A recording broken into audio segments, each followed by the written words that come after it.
குருவடிகளே சரணம். Hello friends and viewers, எல்லாருக்கும் வணக்கம். திருப்பாவை பாடல் 26. மாலே மணி வண்ணா மார்கழி நீராடுவான் மேலையார் செய்வனகள் வேண்டுவன கேட்டியேல் ஞாலத்தை எல்லாம் நடுங்க முரல்வன பாலன்ன வண்ணத்துன் பாஞ்ச சந்நியமே போல்வன சங்கங்கள் போய் பாடுடையனவே சாலப் பெரும்பறையே பல்லாண்டிசைப்பாரே போல விளக்கே கொடியே விதானமே ஆலி நிலையாய் அருளே லோரெம்பாவாய். திருமாலே மணிவண்ணனே, ஊழி காலத்தில் ஆலமரத்தின் இலையில் குழந்தையாக பள்ளி கொள்பவனே, மார்கழி மாதத்தில் நோன்பு நோர்க்கும் முறையை பற்றி முன்னோர்கள் சொன்னவற்றை நாங்கள் உனக்கு கூறுகிறோம். உலகங்களை எல்லாம் நடுங்க வைக்கும் பாலின் நிறமுடைய வெண்மையான பாஞ்ச சந்நியம் உனது சங்கு. அப்படிப்பட்ட சங்கை முழக்கி ஒலி எழுப்புவார்கள். பெரிய இசை கருவிகளை முழக்கி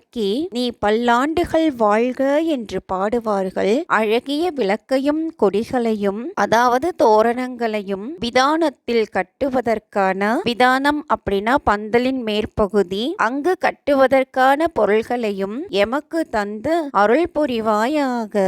திருப்பள்ளி எழுச்சி பாடல் 6. பப்பர வீட்டிருந்துணரும் நின்னடியார் வந்தனை வந்தரு தாரவர் பலரும் மைப்பொரு கண்ணியர் மானுடத்தியல்பின் வணங்குகின்றார் அணங்கின் மணவாளா செப்பொரு கமலங்கள் மலரும் தன் வயல் சூழ் திருப்பெருந்துறை உரை சிவபெருமானே பிற பருத்தெமை ஆண்டருள் புரியும் எம்பெருமான் பள்ளி எழுந்தருளாயே.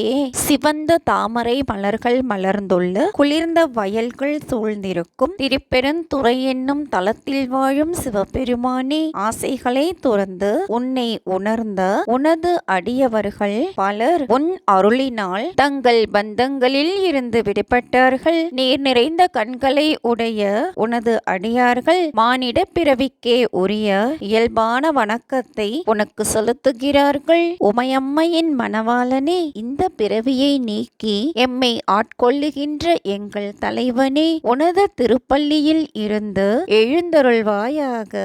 வாழ்க்கையில் துன்பங்கள் ஏற்படும் போது மக்கள் கண்களில் கண்ணீர் விட்டு கலங்குவதும் கோவிலுக்கு சென்று வழிபாடு செய்வதும் தொன்று தொட்டு உள்ள வழக்கமே ஆகும்.